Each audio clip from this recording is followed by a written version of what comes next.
जय हिंद दोस्त। आप पिछला वीडियो में वर्धन वंश के बारे में पढ़े थे।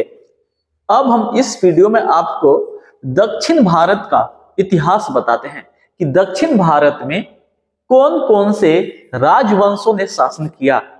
तो आप पढ़ने वाले हैं दक्षिण भारत के राजवंश। क्या पढ़ने वाले हैं? तो दक्षिण भारत के जितने भी राजवंश है हम आपको लाइन बाय लाइन बताते हैं। ठीक है, तो इसमें सबसे पहले आप पढ़िएगा संगम काल। संगम काल पढ़ेंगे। ये जो संगम काल जो है इसकी शुरुआत कहा जाता है कि 100 ईस्वी से लेकर के 250 ईस्वी या 300 ईस्वी तक माना जाता है। ठीक है, कहा जाता है कि यह जो आपका संगम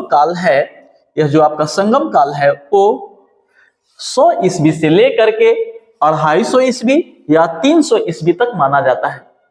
ये कहा जाता है कि जो संगम जो है ये दक्षिण भारत है, दक्षिण भारत के जो पांड्य शासक हैं, जो दक्षिण भारत के पांड्य जो शासक हैं, उन्होंने अपनी संरक्षण में 3 बार कवियों का सम्मेलन बुलाता है। तो कहा जाता है दक्षिण भारत के जो पांड्य शासक के संरक्षण में 3 बार, कितना बार? 3 बार कवियों का सम्मेलन हुआ। 3 बार कवियों का क्या होता है? सम्मेलन होता है। 3 बार कवियों का सम्मेलन हुआ। तो हम क्या देखें कि दक्षिण भारत के पांड्य शासक के संरक्षण में 3 बार कवियों का क्या होता है? सम्मेलन। 3 बार कवि का सम्मेलन होता है। तो कहा जाता है कि जो सम्मेलन को तमिल भाषा में संगम कहा जाता है। क्या कहा जाता है? संगम। ठीक है, तो कहने का अर्थ है कि 3 संगम आपको देखने के लिए मिलेगा। कितने संगम? 3 संगम देखने के लिए मिलेगा। जिस तरह से 4 बार बौद्ध संगीति होती है, उसी तरह से 3 बार क्या होता है? संगम होता है। क्या होता है? तो 3 बार संगम होता है। प्रथम संगम, द्वितीय संगम, तृतीय संगम। जैसे बौद्ध धर्म में प्रथम संगीति, द्वितीय संगीति और तृतीय संगीति देखे थे, उसी तरह संगम काल में भी 3 बार सभा होगी। 3 बार क्या होगी? सम्मेलन होगा। तो हम आपको बताते हैं कि प्रथम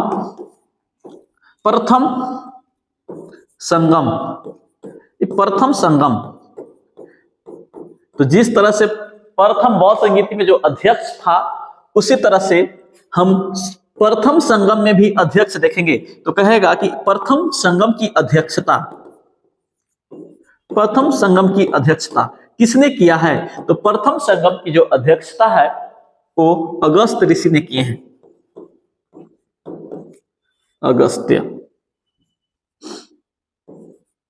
अगस्त ऋषि ने किए हैं। किसने किए हैं? अगस्त ऋषि। तो प्रथम संगम जो हुआ है उसकी अध्यक्षता किसने किया है? तो अगस्त ऋषि ने किया है। किसने किया है? अगस्त ऋषि। ये जो अगस्त ऋषि हैं, कहा जाता है कि इनका जो जन्म स्थान है वो बनारस है। बनारस ना, काशी बनारस।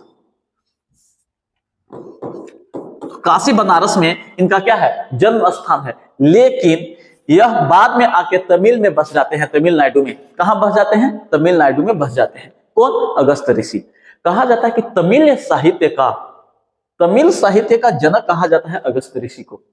तो कहेगा क्वेश्चन कि तमिल साहित्य का जनक किसे कहा जाता है? तो तमिल साहित्य का जो जनक है वो अगस्त ऋषि को कहा जाता है। किसे कहा जाता है? अगस्त ऋषि को। इनको तमिल साहित्य का क्या कहा जाता है? जनक कहा जाता है। क्या कहा जाएगा?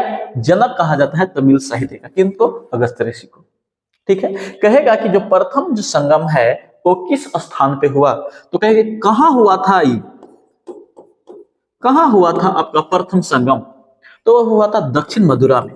कहां हुआ है? दक्षिण मथुरा बोलिए या मदुरै बोलिए, एक ही बात है। यह वर्तमान में अभी नहीं है, यह जलमग्न हो चुका है। कौन? दक्षिण मथुरा। अभी वर्तमान में आपको देखने के लिए नहीं मिलता है। कहा जाता है कि प्रथम संगम में 89 राजाओं ने भाग लिया। इसमें 89 राजाओं ने क्या लिया है? भाग लिया। तो ठीक है, प्रथम संगम की अध्यक्षता कहेगा कि किसने किया है? तो अगस्त ऋषि ने। अगस्त ऋषि कहाँ के हैं? तो काशी बनारस के हैं ना। इनको तमिल साहित्य का क्या कहा जाता है? तो जनक कहा जाता है। कहाँ हुआ था प्रथम संगम? तो वह हुआ दक्षिण मथुरा में। वर्तमान में यह जलमग्न हो चुका है। इसमें 89 राजाओं ने भाग लिया। अब हम देखते हैं कि द्वितीय संगम।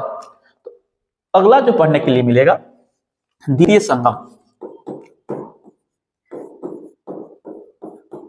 द्वितीय संगम, तो द्वितीय संगम की अध्यक्षता कहेगा कि द्वितीय संगम की जो अध्यक्षता किसने किया है? तो इसकी जो अध्यक्षता है, इनकी जो अध्यक्षता है वो शुरुआत में अगस्त ऋषि ने किया था, लेकिन इनका नाम आता है तोल्कापियर का। तोल्कापियर। तो अध्यक्षता कौन किया है? तोल्कापियर। इन्होंने एक ग्रंथ लिखी। इन्होंने एक ग्रंथ लिखी जिसका नाम है तोलकपियम। तोलकपियम। तोलकपियम नामक एक ग्रंथ लिखी है। कौन? तोल्कापियर ने। ठीक है, किसकी अध्यक्षता की है? तो द्वितीय संगम की अध्यक्षता की है। और हम आपको बताते हैं, देखेंगे, कहेगा कि कहां हुआ था द्वितीय संगम। क्वेश्चन पूछेगा कि द्वितीय संगम कहां हुआ था, तो आप बताइएगा कि यह हुआ है बाबू कपाटपुरम में। कपाटपुरम। कपाटपुरम कहां? मदुरै नहीं, अलवै में। कपाटपुरम कहां है? अलवै। देखेंगे, अगर कपाटपुरम ऑप्शन में ना रहे तो क्या रहेगा? अलवै। क्या रहेगा? अलवै रहेगा। अगला कहे कि इसमें कितने राजाओं ने भाग लिया? इसमें 59 राजाओं ने क्या करता है? राजाओं ने क्या किया है? भाग लिया है। इसमें कितने राजाओं ने भाग लिया है? तो 59 राजाओं ने भाग लेता है। और हम आपको बताते हैं, ध्यान से सुनेंगे, कि तृतीय संगम कब हुआ। द्वितीय को हम लोग देख लिए, अब तृतीय देखते हैं। तृतीय संगम। तृतीय संगम, तो तृतीय संगम की जो अध्यक्षता है, तृतीय संगम की अध्यक्षता किसने किया है? तो किया है नेकियर ने। कौन किया है? नेकियर। नेकियर ने किया है। कौन किया है? तो नेकियर ने ही तृतीय संगम की क्या की है? अध्यक्षता। और हम आपको बता दें, और हम आपको यह बता दें कि कहां हुआ है, कहां हुआ है तृतीय संगम।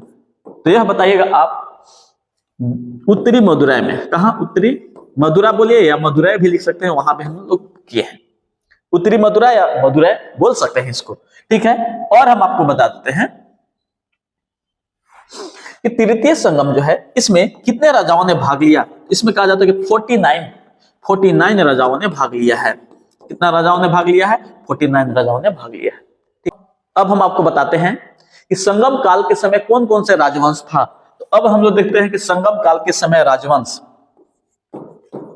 संगम काल के राजवंश।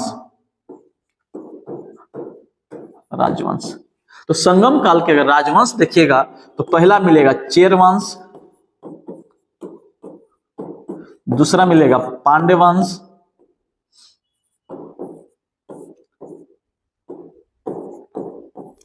और तीसरा जो मिलेगा वो चोल वंश मिलेगा। कौन मिलेगा? चोल वंश। 3 वंश ना। तो संगम काल के जो राजवंश है, चेर वंश, पांड्य वंश और चोल वंश। हम आपको यह भी बता दिए कि जो 3 गो संगम काल हुआ है, या 3 गो सम्मेलन जो हुआ है कवियों का, उसमें बहुत सारा तमिल साहित्य का रचना हुआ। जैसे 3 बार जो काल हुआ है, जो 3 बार संगम काल हुआ है, उसमें जो कवियों किया है, बहुत सारे तमिल साहित्य की रचना हुआ है संगम काल में। हम आपको यह भी बता दें कि संगम काल का जो संरक्षण या सुरक्षा जो प्रदान कर रहे थे, पांड्य वंश कर रहे थे। इससे यह सिद्ध होता है कि पांड्य वंश जो है वो क्या है? शक्तिशाली है। क्या है? शक्तिशाली है पांड्य वंश। ठीक है, चलिए, तो अब हम लोग आपको मैप की तरह से समझा देते हैं। मान लीजिए कि यह मैप है, भारत के मैप बनाते हैं,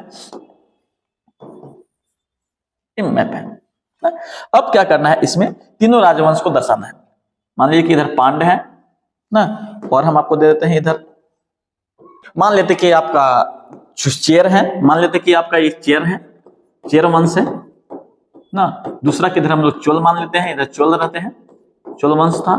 तो जो तीसरा जो इधर है पांडे है, कौन है, पांडे, पांडे वंश चल रहा था। तो नीचे पांडे था, इधर चेयर है, उधर चोल चोल है। तो देखिए इनका लोकेशन देखिएगा तो ये आपका जो दिखाई दे रहा है ये आपका कौन सा वंश है, चेर वंश। कौन सा वंश है, चेर वंश। अब इसको देखेंगे, इधर जो आप देख रहे हैं इसको ना, नीचे कौन सा वंश है, पांडे वंश है। कौन वंश है, पांडे वंश है। और जो आपको उस साइड दिखाई दे रहा है इस साइड, तो इधर जो है आपका ये कौन सा वंश है, तो ये आपका चोल वंश है। कौन सा है, चोल वंश। ठीक है, तो अब हम लोग पढ़ेंगे पहले चेर वंश के बारे में, फिर पांडे वंश के बारे में पढ़ेंगे और फिर पढ़ेंगे चोल वंश के बारे में। तो चलिए हेडिंग डालते हैं हम लोग चेर वंश। कौन सा पढ़ेंगे, चेर वंश। देखेंगे चेर वंश, चेर वंश। इसका चेर का जो अर्थ होता है, इसका जो अर्थ कहेगा कि चेर का अर्थ क्या होता है, तो जो चेर का जो अर्थ है वो होता है पर्वतीय देश। क्या होता है, पर्वतीय देश होता है। क्या होता है, पर्वतीय देश होता है। ठीक है, इसको संगम काल के, संगम काल के, संगम काल के सबसे प्राचीन, प्राचीन राजवंश कहा जाता है। तो संगम काल के सबसे प्राचीन राजवंश कौन था, तो चेर वंश। कौन था, चेर वंश। यह कहाँ है, तो केरल के मालाबार तट में स्थित है। चेर वंश कहाँ था, तो वर्तमान में केरल के कहा है, मालाबार तट। हम आपको यह भी बता दें कि जो तीन गो आप संगम देखे, तीनों के तीनों संगम तमिलनाडु में हुआ था। कहाँ हुआ था, तमिलनाडु में। चेर वंश जो है, चेर वंश कहाँ है, केरल के मालाबार तट में। इसको चेर वंश को केरल पुत्र के नाम से जाना जाता है। चेर वंश को केरल, केरल पुत्र कहा जाता है। किसमें, तो अशोक के द्वितीय शिलालेख में। तो अशोक के द्वितीय शिलालेख में केरल पुत्र के नाम से जाना जाता है। और ऐत्रेय ब्राह्मण में, ऐत्रेय ब्राह्मण में चिरापत कहा जाता है। क्या कहा जाता है, चिरापत। तो ऐत्रेय ब्राह्मण में चिरापत कहा जाता है और अशोक के द्वितीय शिलालेख में केरल पुत्र के नाम से जाना जाता है, चेर वंश के जो शासक हैं। ठीक है, अब हम आपको बताते हैं कि इनकी राजधानी कहां थी। इनकी राजधानी कह दे कि इनकी राजधानी कहां है, तो वंची। कहां है, वंजी। कहां है, वंजी या वांची या करूर। ये तीनों याद रखेंगे ना, कि अगर चेर वंश के राजधानी दे दे तो वंजी रहेगा या वांची रहेगा या क्या रहेगा, करूर रहेगा। वंजी, वांची या करूर देखने के लिए मिलता है। ठीक है, अब हम आपको देखते हैं इसकी चिन्ह, कि राष्ट्रीय चिन्ह क्या है। इनका जो चिन्ह है, वह जो चिन्ह है वो धनुष है। इनका राष्ट्रीय चिन्ह क्या है, धनुष। कहा जाता है कि जो केरल है वो समुद्र के तट पे है, इसलिए यहां दो प्रमुख बंदरगाह। तो क्वेश्चन पूछेगा कि चेर वंश के समय प्रमुख बंदरगाह, ये प्रमुख बंदरगाह कौन कौन था। तो सबसे प्रमुख बंदरगाह है, उसका नाम है मुजरिस। मुजीरिस, क्या नाम है, मुजीरिस। और दूसरा का जो नाम है वो नाम है, मुजीरिस के बाद देखेंगे नाम है मुसीरी। मुसीरी। तो मुजीरिस और मुसीरी दो प्रमुख बंदरगाह थे चेर वंश के समय। कहा जाता है कि इस बंदरगाह से रोम तक, कहां तक, रोम तक व्यापार किया जाता है। मतलब केरल के जो मसाला है और काली मिर्च है वो फेमस था पहले ही से वर्ल्ड। जो केरल के जो मसाला और काली मिर्च है वो पहले ही से प्रसिद्ध था। मतलब यहां से, इस बंदरगाह से रोम तक व्यापार करने का उल्लेख मिलता है। और हम देखते हैं कि इसमें जो सबसे प्रमुख शासक या प्रथम शासक की, इसमें देखेंगे कि सबसे पहला शासक कौन आया। कि चेर वंश के प्रथम शासक अगर आपसे पूछे कि प्रथम शासक कौन है, प्रथम शासक, तो इसमें प्रथम जो शासक है उनका नाम है उदयन जरेल। क्या नाम है, उदयन, उदयन जरेल। क्या नाम है, तो उदयन जरेल नाम है। हम बता दें आपको, उदयन जो जरेल है, इन्होंने क्या किया था कि महाभारत के जो सैनिक हैं, महाभारत के क्या जो सैनिक हैं, महाभारत के जो सैनिक हैं, सैनिक, उनको भोजन करवाया था। भोजन करवाया था। तो उदयन जरेल का जो उल्लेख है महाभारत से संबंधित इसको बताया जाता है ना। इन्होंने क्या किया था कि महाभारत के जो सैनिक है उनको भोजन करवाया, कौन? उदयन जरेल। और हम आपको बता देते हैं कि जो उदयन जरेल एक पाकशाला का निर्माण करता है। किसका? पाकशाला। पाकशाला, ये जो पाकशाला में क्या होता है बाबू, निःशुल्क भोजन दिया जाता था। निःशुल्क भोजन। तो निःशुल्क भोजन की व्यवस्था किसने किया था? उदयन जरेल ने। इसका नाम क्या था? पाकशाला। इसका जो संबंध है किससे मिलता है? तो महाभारत के जो सैनिक हैं उनको भोजन करवाता है, उससे उल्लेख मिलता है। किसका? उदयन जरेल का। और हम आपको बताते हैं कि इस वंश के अगर सबसे प्रमुख शासक कोई था, प्रमुख शासक, प्रमुख या बोलिए प्रतापी, प्रतापी जो शासक है वो है सेन गुटवन। कौन है? सेन गुटवन। इसका नाम था सेन गुटवन। सेन गुटवन, क्या नाम है? सेन गुटवन। ये जो सेन गुटवन है, ध्यान से सुनेंगे, इसको लाल चेर कहा जाता है। क्वेश्चन बहुत बार पूछा है कि लाल चेर किसको बोलते हैं। तो लाल चेर के नाम से कौन जाना जाता है? सेन गुटवन। जेरल इरमपोरेई ने ही गन्ने की खेती की शुरुआत की थी। अगला वीडियो में हम आपको पांड्य वंश और चोल वंश के बारे में बताएंगे। जय हिंद।